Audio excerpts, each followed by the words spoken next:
আসসালামু আলাইকুম viewers, technique easy এডুকেশনের পক্ষ থেকে আপনাদের সবাইকে জানাচ্ছি স্বাগতম। আজকে আমরা চলে এসেছি একটি নতুন পর্ব নিয়ে, যেটা কিনা রয়েছে এসএসসির ফিনান্স ও ব্যাংকিং বিষয়ের প্রথম অধ্যায় অর্থায়ন ও ব্যবসায় অর্থায়নের একটি গুরুত্বপূর্ণ অংশ অর্থায়নের ক্রমোন্নয়ের ধারা অংশে। তাহলে চলুন শুরু করা যাক এই অধ্যায়টি। অর্থায়নের ক্রমোন্নয়ের ধারা এই অংশটি আমাদের পরীক্ষার এমসিকিউর জন্য খুবই গুরুত্বপূর্ণ। অনেক গুরুত্বপূর্ণ এমসিকিউগুলো কিন্তু এখান থেকে চলে আসে। তাহলে চলুন শুরু করা যাক। প্রথমেই আছে 1930-এর পূর্ববর্তী দশক। 1930-এর পূর্ববর্তী দশকে আমাদের অর্থায়ন ব্যবস্থাটা কীরকম ছিল সেই অংশ নিয়েই আছে এই টপিকসটি। 1930-এর পূর্ববর্তী দশক, এই সময়ে যুক্তরাষ্ট্রের কোম্পানিগুলোর মধ্যে একত্রীকরণের প্রবণতা শুরু হয়। এই 1930-এর পূর্ববর্তী দশকগুলোতে যুক্তরাষ্ট্রের যতগুলো কোম্পানি ছিল সবগুলো কোম্পানি একত্রিত হয়ে একটি গ্রুপ আকারে তাদের ব্যবসাটা পরিচালনা করতে শুরু করে এবং তাদের অর্থায়ন ব্যবস্থাটাও করতে শুরু করে। তারপরে আমরা চলে যাই 1930-এর দশক। 1930-এর দশকে একত্রীকরণ প্রবণতা যুক্তরাষ্ট্রে যথেষ্ট সফলতা পায়নি। উপরন্তু 30-এর দশকে যুক্তরাষ্ট্রে চরম মন্দা শুরু হয়। আমরা যখন 1930-এর পূর্ববর্তী দশকে দেখছিলাম একত্রীকরণের প্রবণতাটা শুরু হয়েছিল, এই 30-এর দশকে এসে এই একত্রীকরণের ফলে যুক্তরাষ্ট্রে চরম মন্দা বা বিশৃঙ্খলা সৃষ্টি হয়, যার ফলে কোম্পানিগুলো আস্তে আস্তে দেউলিয়া হতে শুরু করে। এরপর আমরা চলে যাব 1940-এর দশক। 1940-এর দশকে সুষ্ঠুভাবে ব্যবসা পরিচালনার জন্য তারল্যের প্রয়োজনীয়তা বিশেষভাবে উপলব্ধি করা যায়। আমরা যখন দেখলাম 1930-এর দশকে যুক্তরাষ্ট্রে চরম মন্দা শুরু হয়, এর পরবর্তীতে এই দেউলিয়া হওয়ার ফলে এর পরবর্তীতে 1940-এর দশকে যুক্তরাষ্ট্রে তারল্যের প্রয়োজনীয়তা দেখা দেয়। প্রতিষ্ঠানগুলোর মধ্যে তারল্যের সংকট বা প্রয়োজনীয়তা দেখা দিতে শুরু করে। এরপর আমরা চলে যাব 1950-এর দশক। এই দশকে অর্থায়ন পূর্বের দৃষ্টিভঙ্গি পরিবর্তন করে সর্বোচ্চ লাভজনক বিনিয়োগ প্রকল্প মূল্যায়নে নানা প্রকার গাণিতিক বিশ্লেষণ কাজে নিয়োজিত হয়।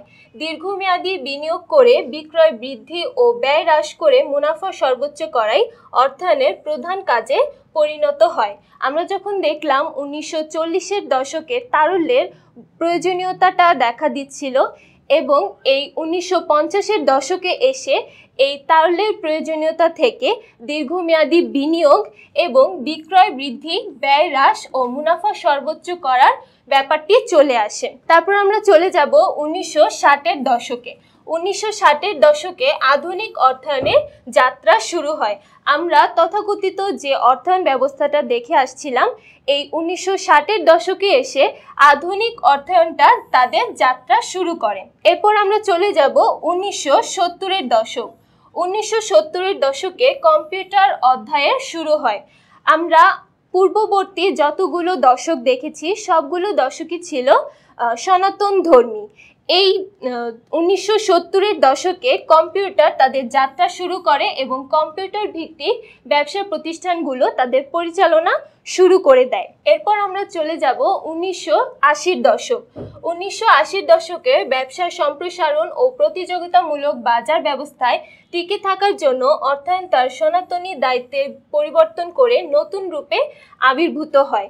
1970-এর দশকে যখন কম্পিউটারের মাধ্যমে তাদের ব্যবসা পরিচালনাটা শুরু করে, এর পরবর্তীতে দেখা যায় ব্যবসায় পরিচালনাটা আধুনিকতার ছোঁয়া লাগে। ফলে ব্যবসায় সম্প্রসারণ এবং প্রতিযোগিতামূলক বাজার ব্যবস্থাটা বাড়তে থাকে। ব্যবসায় সম্প্রসারণ যেমন গুরুত্বপূর্ণ হয়ে ওঠে, তেমনি এই ব্যবসা সম্প্রসারণের ফলে প্রতিযোগিতামূলক বাজার ব্যবস্থায় টিকে থাকা বা প্রতিযোগিতাকে প্রতিরোধ করা প্রয়োজনীয়তা দেখা দেয়। এরপর আমরা চলে যাব সর্বশেষ দশক 1990-এর দশক ও আধুনিক অর্থায়নের সূচনা। আমরা যখন দেখলাম 1960-এর দশকে আধুনিক অর্থায়ন তাদের যাত্রা শুরু করে এবং 1990-এর দশকে এই আধুনিক অর্থায়নটা পুরোপুরিভাবে শুরু হতে থাকে।